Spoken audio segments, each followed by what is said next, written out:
আসসালামু আলাইকুম বন্ধুরা, এইভাবে মুষলধারে বৃষ্টি দেখেন, চারিদিকে অবস্থা খারাপ, চারিদিকে পানি আর পানি।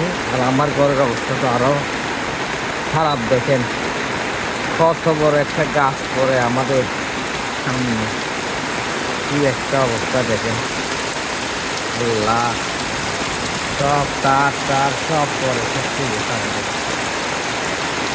বিশাল সেগুন গাছ আজকে বৃষ্টিতে পড়ে গেছে।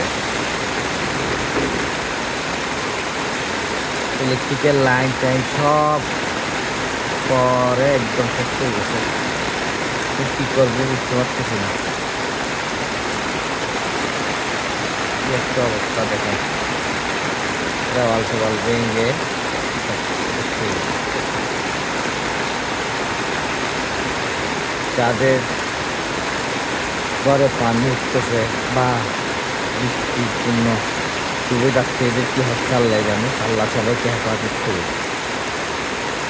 আজকে এই পর্যন্ত, আসসালামু আলাইকুম।